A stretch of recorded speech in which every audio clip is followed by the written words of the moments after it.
everyone, welcome back to my channel. This is Heidi from My Reading Life, and I'm here today to discuss some of my recent reads. These are reads that I've completed in the month of September and haven't yet talked about, like in a vlog or something like that, and wanted to wrap up before I forgot about them any more than I already have. So let's just get to it, shall we?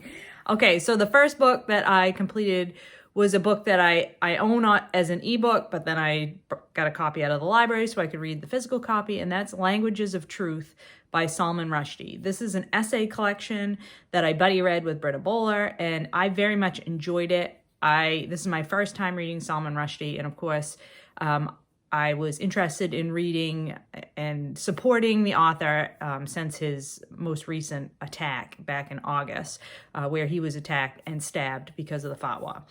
So yeah, so this is my first time reading anything by him. The collection of essays spanned a period from like the early 2000s to the present day, and they were really excellent overall. I mean, of course, in any essay collection, you're going to have some that you enjoy better than others, but I thought overall the quality was very high.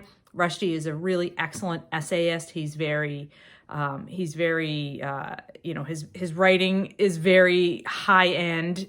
He is obviously quite a literary author, but I found that his humor shines through a lot in his essays. His passion for certain topics shines through. He sprinkles in, references to books that he's reading or books that he has read in the past that were influential to him. I will say he is very prone to name drop, particularly sort of canonical, white, very recognizable author names, which is can be a little bit off-putting at times. But I think overall his topics that he discusses the most are freedom of expression and the need for us to understand that writers need to be allowed to write whatever they're going to write, and they should be able to do that without fear of reprisal, be that violent reprisal or just other things that are harmful to the author. I mean, he's very much in favor of people being critical of the work, but not being violent towards the author, whether that's physically violent or trying to ruin, careers, livelihoods, families, that sort of thing. And I think that's a really important message, and he is very much an advocate for that. Not only has he personally been under the threat of physical violence and has experienced physical violence, but he's done a lot of work with like groups like Pen America and Pen International, which is an organization that seeks to raise awareness about the plight of writers who have been imprisoned or otherwise harmed by their governments for the writings that they have done. So he puts his money where his mouth is in terms of that topic. So overall, I really enjoy the essay collection. And like I said, he does blend humor with his very serious topics. So there's funny bits, there's personal bits, there's philosophical stuff. So really great essays. Really enjoyed that collection and would recommend it if you are interested in trying Rushdie and don't really know where to start. I think that essay collection is a great place to begin. Then I read another Penguin Green Ideas book. This is number 15, Every Species is a Masterpiece by Edward O. Wilson. I am a fan of Edward O. Wilson. I have read other stuff by him in the past. He's very influential in my own life.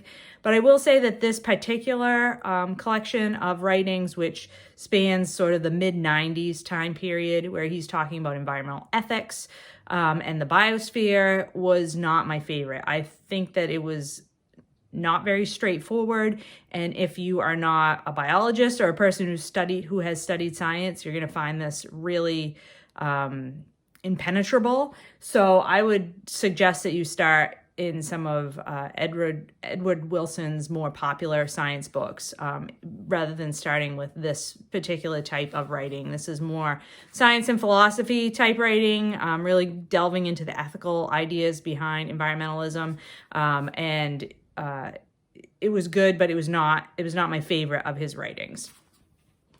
The next thing I read was this collection of speeches, The American Spirit, Who We Are and What We Stand For by David McCullough.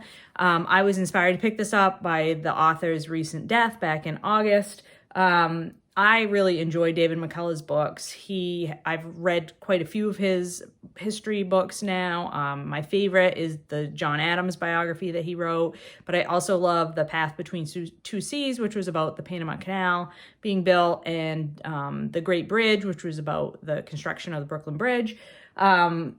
I think the Brooklyn Bridge, a bridge in New York. I'm not for sure that it was the Brooklyn Bridge now that I think about it. But anyway, he's a fabulous historian and writer of sort of popular historical nonfiction. Probably considered a dead book writer, but I just really enjoy that style of writing.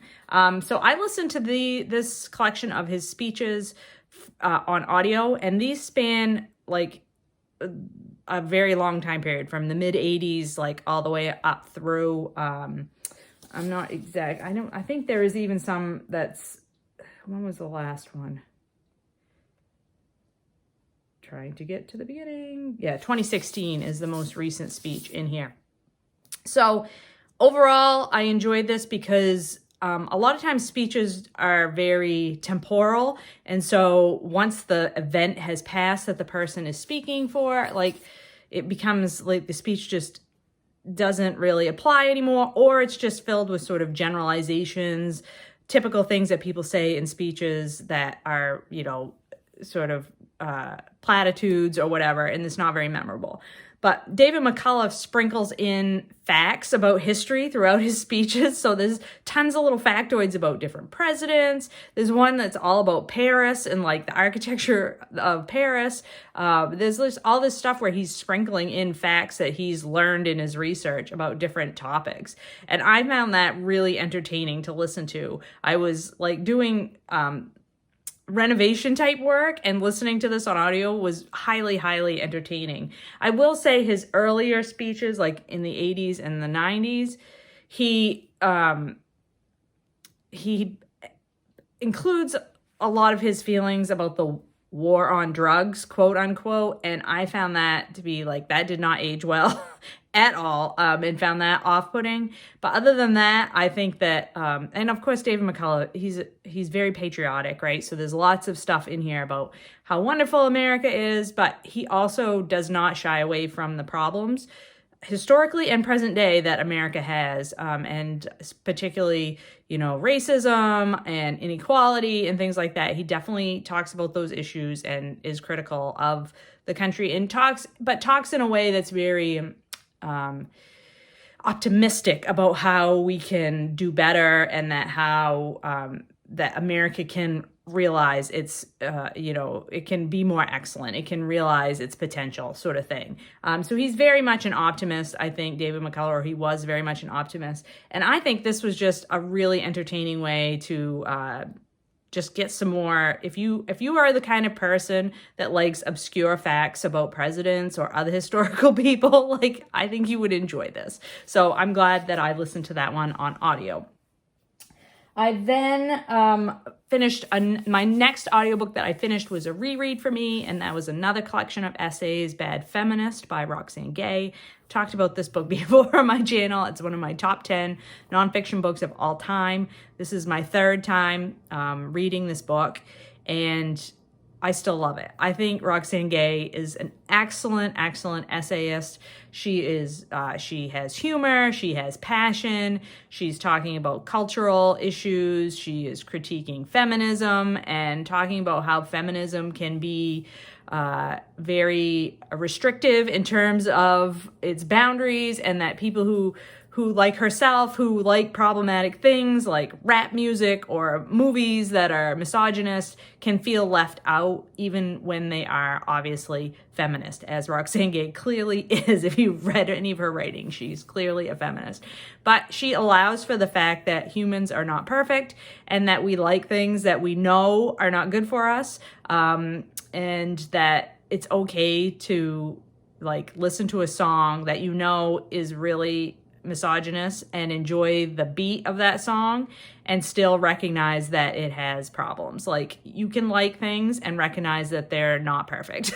And so I really like that message. Also, she just is very funny. Like, she has a bunch of essays in here where she talks about her love of Scrabble and her participation in competitive Scrabble events, which is just delightful. And then she just talks about lots of cultural things. Some of the topics that she discusses, because this collection is now like about 10 years old, feel a little dated just because those events or those issues, like she talks a lot about reproductive freedom and the danger that we were in at that time for having Roe v. Wade reversed and all that. And of course now, since we have had Roe v. Wade reversed, it feels very like, okay, that happened. Like she's talking about it and the things that she's talking about have come to pass. And so it just feels a little bit like going back in a time machine and being like, oh, if only we had, paid more attention and been more proactive and things like that. But, it's been coming for a long time with Roe v. Wade. So let's not go down that rabbit hole. Overall, again, really enjoyed my time spent with Bad Feminist. If you have not yet read any Roxane Gay and you're curious to see if you would like her as an author, I highly recommend Bad Feminist as a place to begin, because it's not as, her memoir Hunger, I think, is very much more difficult. She delves into some very difficult places with her own past trauma in Hunger. And Bad Feminist does dip into some of those areas, but overall it has a lot more humor and a lot more lightheartedness. So, I think it might be a better place for people to start.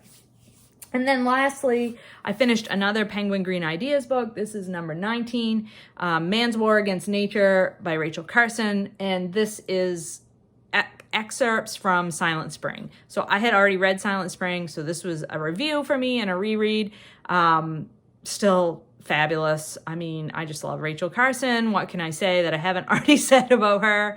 You guys know how much I love her writing, and I think she was an amazing human being and so dedicated to spreading the word about what humans, not man in particular, but humans were doing to their environment and what we still continue to do to our environment. She's been passed away for a long, long time, but the ideas that she's talking about in here about overuse of chemicals and the damages that we're doing not only to the planet but to ourselves by the application of those chemicals is as true today as it was then. It's just the names of the chemicals have changed. It's not that our short-sightedness has changed, unfortunately. So yeah, again, these little green idea books are fantastic for dipping in and trying different authors that you might want to read more of. And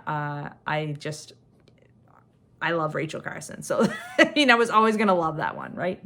So those are the books that I have read in the month of September thus far that I hadn't yet spoken about in other videos.